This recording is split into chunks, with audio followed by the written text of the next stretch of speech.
بسم الله الرحمن الرحيم الحمد لله رب العالمين والعاقبة للمتقين والصلاة والسلام على رسولنا محمد وعلى آله وأصحابه أجمعين أما بعد السلام عليكم ورحمة الله وبركاته Hormatly Müslüman doğanlar Allah Tebarek ve Teala Navata kızımınla ediyen ve edecek saadı ibadetlerini de öz dergahına kabul eyler. Kıyamet mahşer gününde rahmet ve radi olup Peygamberimiz Muhammed Mustafa sallallahu aleyhi ve sellemin şefaatine nail eyleyen bennelerinden aylanlasın. Ve her yer ibadetlerin hurmatına, Evliyaullah'ların, Resulullah'ın hurmatına, özünün barlığının, beyikliğinin, birliğinin hurmatına, bizim yurdumuzu afuda, iyilimizi abad saklap, iyil yurt dahili, gece günlüğü işler alıp barayan hurmatlı Prezidentimizin canına başıdık olsun. Edi cemaat, geçenki cumhurlarımızda, anakı cumhurlarımızda, Ene atanın çağlarının önündeki 9 tane hakkı var da vaqtındaki ediptik ayetler, hadisler bilen ve geçen cumamızda da çağların ene atasının önünde 13 tane hakkı var da vaqtı başlar tıkıyor 13 tane hakkını tanıman Allah Teala'nın ayetlerini, Resulullah'ın hadislerini size aydıp onların manalarını düşünmekle çalıştık. İnşallah bugün şol bir adamların ene atamızın önündeki etmeli 13 tane borcumuzu yaslatmak için inşallah hayırlanırsınız deyip ümid ediyen. Evvelen Allah Teala'nın ayetine serfal eyleyin. Aytalamaklıkta, yaslatmaklıkta bir hikmet var, fadilet var. Allah Teala geçen cumada ayttık. Kur'an-ı Kerim'in 3 yerinde dahi ene ata hizmet etmekligi, ene atanın dinini etmekligi, özünü ibadet etmeklik bilen denektir. Ve ene ata hıyanet etmekligi, ene atanı ağlatmakligi, incitmakligi da özünü şirk eden, Allah'ın özünü ikilik eden adamlar bilen din görüyenliğini aydıktık. Ve şeyle manaları özünde cemleyen Allah Teala'nın bir benneleri bulunan ayetleri var. Kur'an-ı Kerim'in 2. suretunun 83. ayeti, 4. suretunun 36. ayeti, 6. suretunun da 151. ayeti. Allah Teala 4. suranın 36. ayetinde Euzubillahimineşşeytanirracim Bismillahirrahmanirrahim وَاعْبُدُوا اللّٰهَ وَلَا تُشْرِكُوا بِهِ شَيْئًا وَبِالْوَالِدَيْنِ إِحْسَانًا Sadakallahu azim. Yani ey bennelem siz Allah'a ibadet edin. Hudaya bir gadi şerik getirmeyin. Yani Hudaya şirk koşmayın. Allah'dan başka Hudayı diymeyin. Ve eninize, atanıza da yaxşılık edin diye. Yani özünü ibadet etmeklik bilen barabar ene atanıza da hizmet edin diye. Yine de şoňa meňzeş ayet İsra suresynyň 23. ayetinde Euzubillahimineşşeytanirracim ve qada rabbuka alla ta'budu illa iyyahu ve bil valideyni ihsana. Yani senin perwerdigarin bir hüküm etdi. Dine özüne ibadet etmegi. Ene atanıza da yaxşılık etmegi. Yani bir tavsiyan yemin Allah size bennelerime diye. Bana ibadet edin diye. Yani namaz okan, orada tutun. O başka neyme Allah Teala'nın buyuran ibadetleri var. Edin diye de idinlenen. Yani ibadetlerin içinde ayrıtı insanlara nasıl şu ibadetleri edin deyip buyruğunun idinlenen ene tanrıda da hizmet edin, onlara yaxşılık edin diye. Yani mana neyme? Peygamber aleyhissalatu vesselam'ın hadisi Allah'ın ene atasını radi edenin Allah da radidir diye. Ene atasının kahar gadabını geçiren adama Allah'ın kahar gadabı kalır diye. Mana şu ayetten alıyasın. Yani ma ibadet etsek de ene atasına da ibadet hizmet et diye. Yani enin atağına hizmet etmen, enin atağına razı etmen, Allah'a ibadet edenin Allah Teala kabul edecek der diye. Hatta bir hadiste aydiya Peygamber Aleyhisselam ne diye? Allah Teala'nın adından aydiya. Eğer diye kıyamet gününü bennem diye Allah Teala benim önümde kän günahı var olsa diye. Yani şunun ecet kalkıp ey Allah'ım şu çağağım bana hizmet etti, beni razı etti diyse diye, eni atıp şundan razı olsa diye, şu adam da beni bir bilen adam olsa, ben şunun bana eden günahlarının hem geçen min Rahmandır, Rahimdir, Gafurur Rahimdir, affedicidir diye Allah Teala. Şunun için eni atan hiç ınzıtmalı değerken. Bir zaman yine de bir ayeti enişkuruli ve livalidey ve ilayyel masir. Yani ey benim bana şükret. Yani benim kadrım ben hem nimetleri sana verdim. Yani ibadet etmeklik bilen Allah'ın kadrını bilmeli. Ve enin atağına da şükret diye. Senin öğrülüp gelecek yerin benim önümdür diye. Yani ben önüme gelirken ona ben bana ibadet et, enin atağına da hizmet ettiydim sana. Sen ettin mi? Bana ibadet ettin, enin atağına razı ettin mi deyip soracakdır, men önüme gelecektir. Yani men senden sorap hatabasını alacaktır deydi bir şey. Şunun için enin atağına hizmet etmekligi hükman özüne vacip hata etmeli. Allah Teala da buyuruktur. Allah'ın buyruğu da vaciptir. Şimdi Peygamber Aleyhisselatü Vesselam'ın hadislerine birru âbâekum teburrukum ebnâukum diye. Siz eni atağına da hizmet edin, sizin de çağalarınız size hizmet eder diye. Yine bir hadisinde Peygamber Aleyhisselam aydiya ridallah fi ridal valideyn. Yani eni atağına razı etmek Allah'ın razı etmektir. Başka bir hadisinde aydiya Peygamberimiz el-valid evseti ebvabil cennet. Yani eni ata cennetin ilk ortakı kapısıdır. Yani esası kapısıdır deydiği şu. Eni atağına razı etmeden cennetin hiç kapıdan sana açık değerliydiği şu. Yine bir hadisinde Peygamber Aleyhisselam aydiya birril valideyni yezidu fil umr. Eni atağına hizmet etmek ömrünü uzoldur. Yani eni atağına hizmet etmeklerin bereketi şu ömrünü uzoldurdu yani. Bir zaman Musa Aleyhisselam Allah Teala'dan dilettir. Kelimullah da Allah bilen gönül gürleşen ferişte arasında yok. Ya Rabbi deyiptir, men cennete düşecek olsam, men cennette yaşamalı olsam, şu cennette hem tayavanım yani cennette kim bilen komşu olacak olsam, bana şu dünyada görketsene şol adamı. Allah Teala'dan yalvar dilettir şunu. Sonra Allah Teala Musa Aleyhisselam ey Musa deyiptir. Bar plan ova var deyiptir. Şunun plan yerine bir et satılayan yer vardır. Şol kasabın önündeki et satayan satıcı senin komşundur deyiptir. Şun seninle deyiptir. O sana komşu al senin allı deyiptir. Bir gece komşu alar senin deyiptir.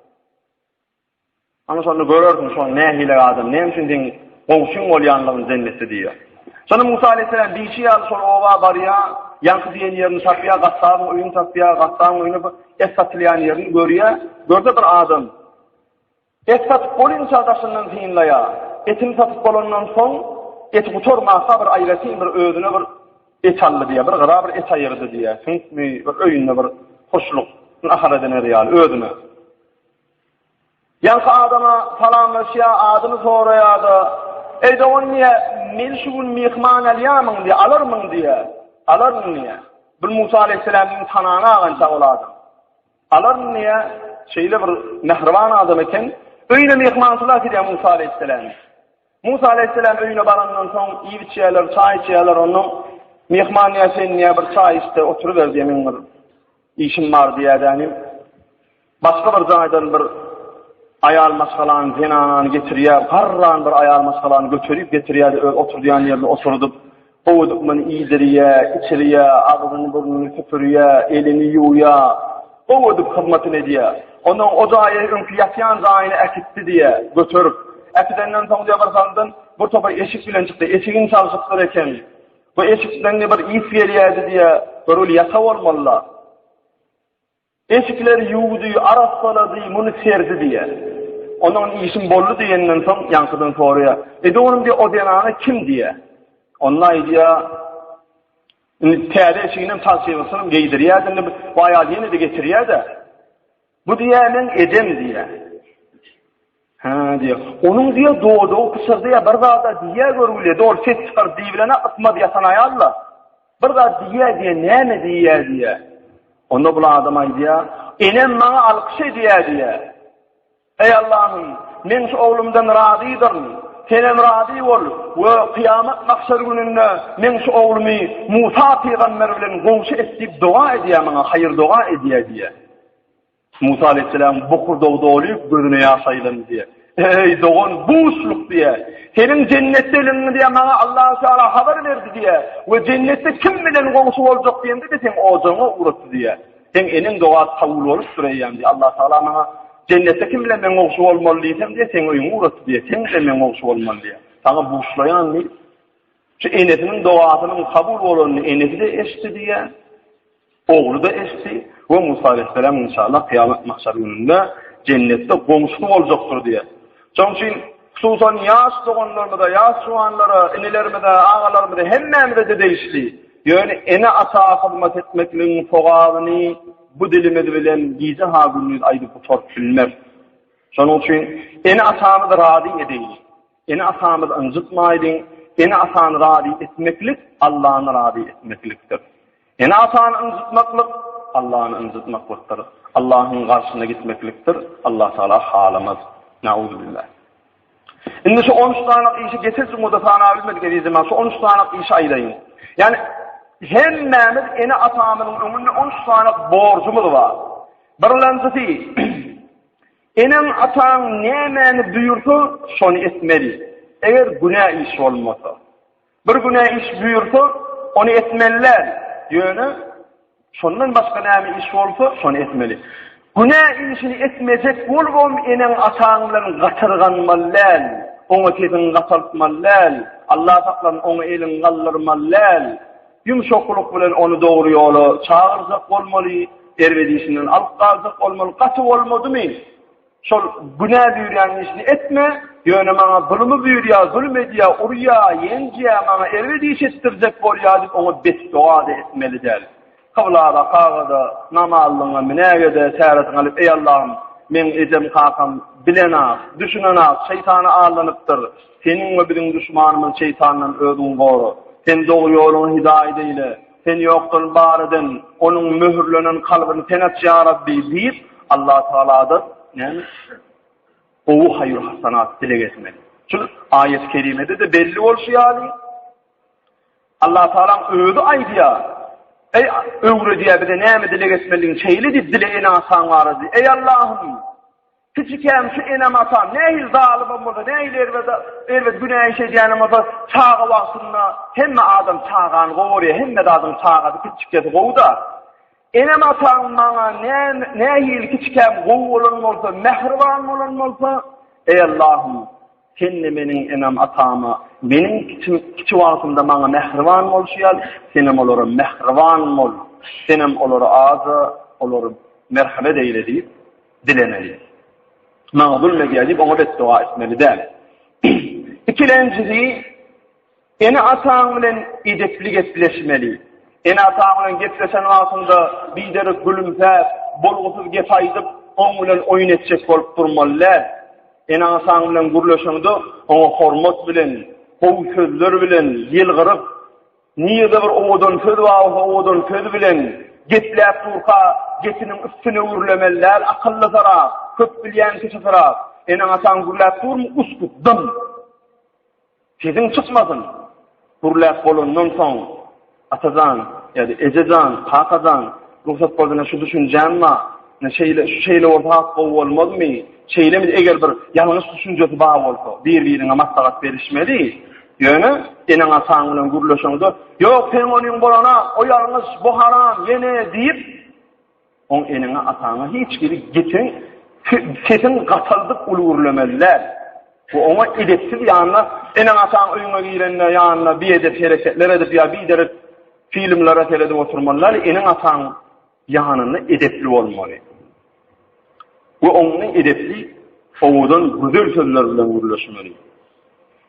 Üçüncü borcumuz, eni atan gelen vaktında önünden turup karşı almalı.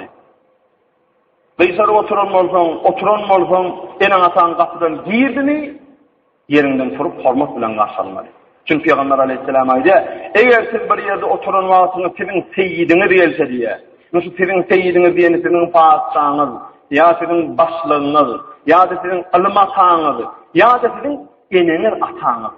Sizin üstünüze geldi mi diye, oturma diye, diyeceklik var diye. Yerinden turup, hoş geldin kakazan, ya da hoş geldin halifan, ya da hoş geldin ezedan değil, yumuşakluk bilen yerinden turup hormat görünmeli.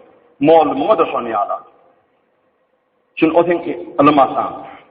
Üçüncü dördüncü borcumuz, eninizin atağınızın elinden oğuşak durun diye.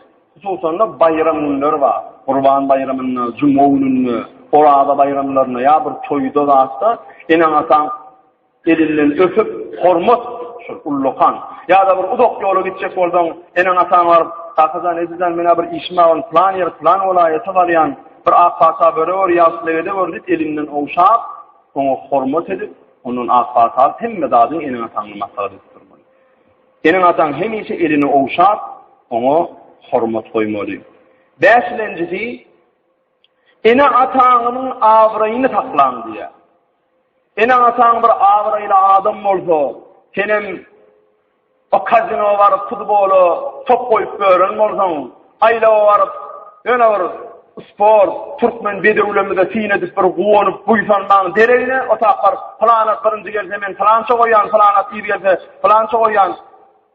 Enin atağın avrayını, ay plana öldür, gova adam, plana yala, gova yala maskala olayın, oğla plan pisleğayman, eyman gıyda plan pisleğay, ceza bir avrayını namalı adam olayın, o gıydın ehiyle yarmayalanız, otayını darıya inip, utonsuzda ya on gıydı, en atasını gelişiyen dağıt değerlerle, en atasını iletele diyeke giydirip, enin atağın avrayını ters hareket etme.